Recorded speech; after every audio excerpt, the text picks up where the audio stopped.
File में भरा हुआ इसलिए कि चैप्टर नया चैप्टर चालू करा। Hello students, good morning. आज हम ये पार्ट थर्ड कार्ल मार्क्स की बात करते हैं।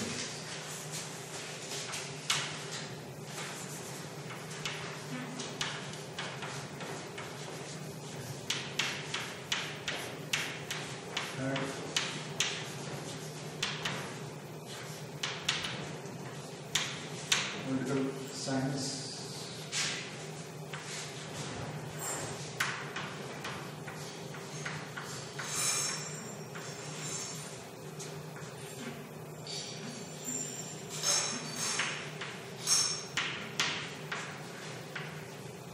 आज हम जो डिस्कस करने वाले हैं वो है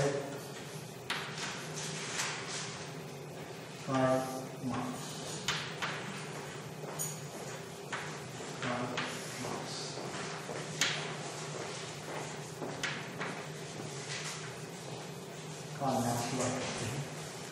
इस 20वीं शताब्दी में कार्ल मार्क्स एक ऐसा विचारक हुआ जिसने सारी दुनिया को आंदोलित कर दिया।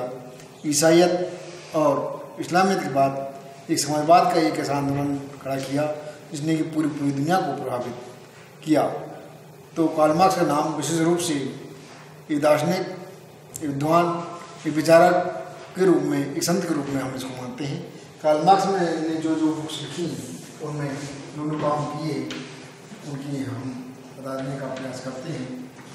जो पहली जो बुक है उसको मैं लिखता हूँ, उसमें history of philosophy, poverty of philosophy.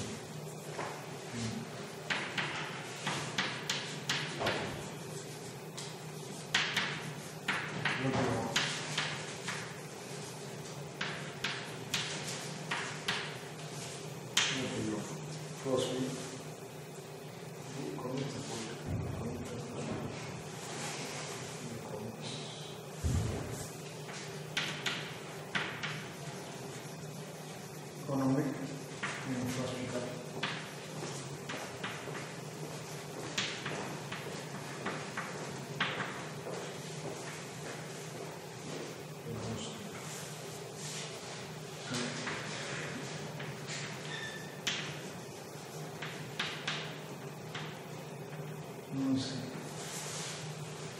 Communist manifesto.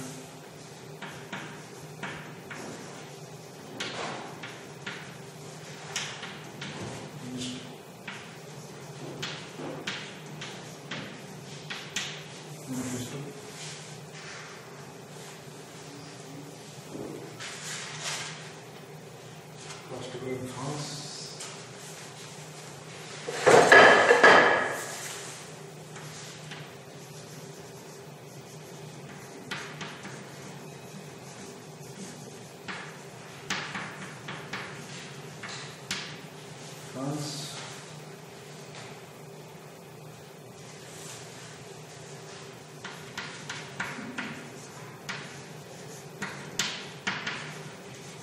capital.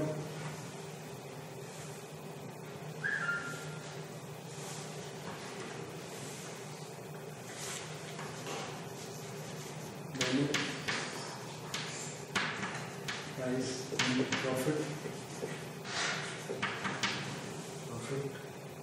then go the program,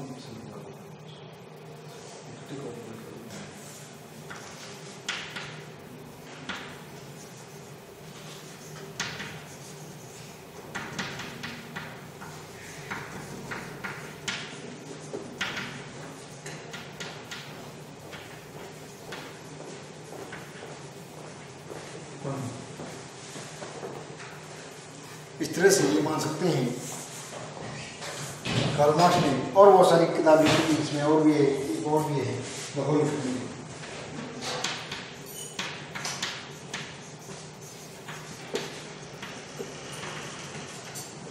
Karl Marx ने बहुत सारी किताब लिखी, लेकिन अपना राजनीतिक विज्ञान से संबंधित कुछ इस तरह से हैं the poverty of philosophy, economy of philosophy का manuscript, the communist manifesto, class struggle in France, Das Kapital, Value, Price and Profit, The Critique of Political Economy, the Holi family, इस तरह से कार्ल मार्क्स ने और भी बुक लिखी हैं, लेकिन इन्होंने समाज की स्ट्रगल की बात की है, इकोनॉमिक स्ट्रगल की बात की है।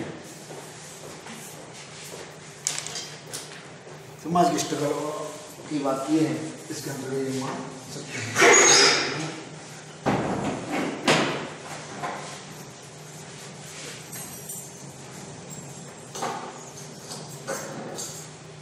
मार्क्स एक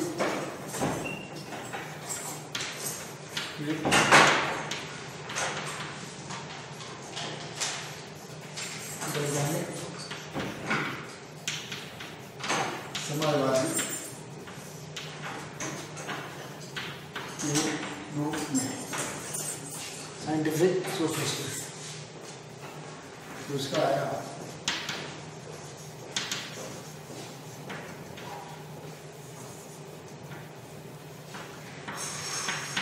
साइंटिफिक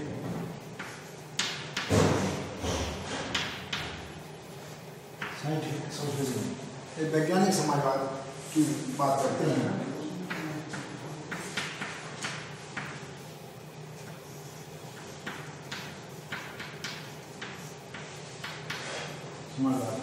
मार्क्स पहला विचारक था जिसने समाज के सामाजिक परिवर्तन और आर्थिक परिवर्तन का वैज्ञानिक नियम ढूंढने का प्रयास किया। इसने इसका वैज्ञानिक नियम ढूंढने का प्रयास किया और यह माना एक तरीके से समाज में परिवर्तन लाया जा सकता है। सामाजिक और आर्थिक सामाजिक व्यवस्था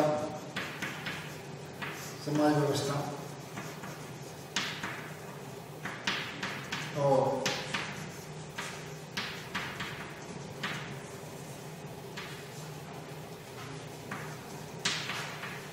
आर्थिक व्यवस्था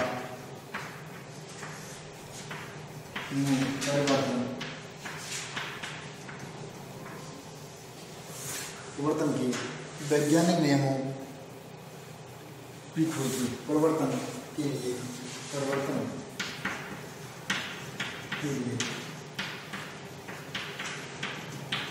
वैज्ञानिक नियमों की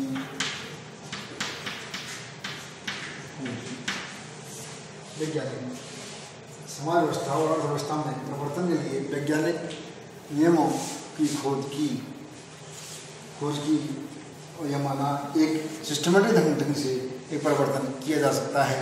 क्या कारण हो सकते हैं, क्यों विषमता आती हैं, इस तरह से उन्होंने वैज्ञानिक परिवर्तन वैज्ञानिक समाजवाद की एक नाम दिया।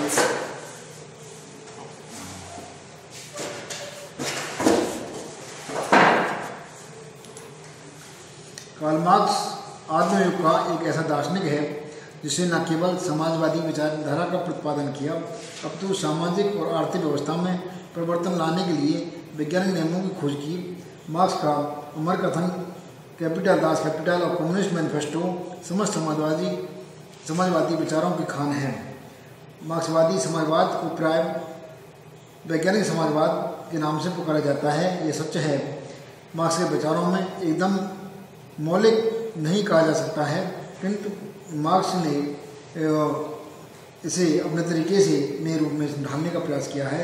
मार्क्स से पूर्व अनेक अंग्रेज और फ्रेंच विचारकों ने उनके द्वारा समाजवादी विचार व्यक्त किए गए थे। इनमें प्रमुख Robert Owen, Saint Simon, Proudhon, Charles Fourier और लुई ब्लो आदि माने जाते हैं। रॉबर्ट ओवन का विचार था नई औद्योगिक व्यवस्था प्रतिस्पर्धात्मक होने के बजाय सहयोगात्मक होनी चाहिए। सेंट साइमन वर्ग संघर्ष सिद्धांत का समर्थक थे और उन्होंने ये विचार प्रतिपादित किया सारी संपत्ति चोरी है। कार्ल मार्क्स ने इन सब विचारों को काल्पनिक समाजवाद कहकर के पुकारा और ये विचारक आर्थिक विषमता के स्थान पर समाज में धन के न्याय उचित वितरण पर बल देते थे, किंतु उन्होंने यह नहीं बताया ये विषमता किन कारणों से उत्पन्न होती है और उसके उत्पादन की विधियों के साथ क्या संबंध है। उन्होंने समाज की प्रगति और विकास के नियमों को समझाने का प्रयत्न नहीं किया। वास्तव में परिवर्तन का तरीका क्या है, इसका प्रयोग क्या समाजवादी व्यवस्था में कैसे स्थापित किया जा सकता है आदि प्रश्न इन समाजवादियों ने नहीं खोजा। ऐसे स्वप्नलोकी यूटोपियन समाजवाद को वास्तविक धरातल पर उतारने का काम महान कार्य कार्ल मार्क्स ने किया। उसके हाथों समाजवाद काल्पनिक आदर्श से व्यवहारिक आदर्श बन गया। मार्क्स ने यह एक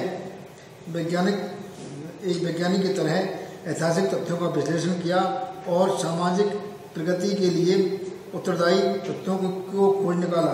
उसने पूंजीवाद के दोषों का वर्णन करते हुए पूंजीवाद के अंत कर वर्ग विहीन समाज की स्थापना करने के लिए एक विधिवत प्रक्रिया का निरूपण किया।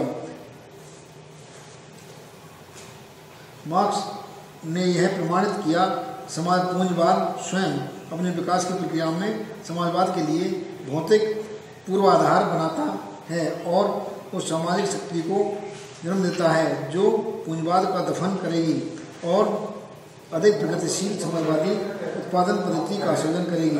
इस प्रकार समाजवाद को उसके भावुक और काल्पनिक पृष्ठभूमि से निकालकर एक वैज्ञानिक रूप प्रदान किया। इतना ही नहीं वरन समाजवादी व्यवस्था के उद्देश्य से उसने विश्व के मजबूरों एक हो जाओ जैसे शब्दों का प्रयोग किया और श्रमिक क्रांति के लिए आह्वान किया। इस दृष्टि से 1864 में प्रथम अंतर्राष्ट्रीय की स्थापना एक महत्वपूर्ण कदम था। उसने सर्वहारा वर्ग को एक तर्कसंगत सिद्धांत देकर महान शक्ति और गति प्रदान की। मार्क्स प्रथम समाजवादी लेखक है जिसके कार्य को वैज्ञानिक कहा जा सकता है। इस तरह से आज हमने आपको वैज्ञानिक समाजवाद के बारे में बताया। तो जो कार्ल मार्क्स से पहले विशेष रूप से रॉबर्ट ओवन और फ्रोदो जितने भी विचारक हुए, कार्ल मार्क्स ने उन सबको एक यूटोपियन समाजवाद का नाम दिया, एक काल्पनिक समाजवाद का नाम दिया और एक आदर्श के समाजवाद के एक आदर्श को व्यवहारिक धरातल पर उतारने का काम कार्ल मार्क्स ने किया। आज हम यहीं इसको टॉपिक को पूरा करते हैं।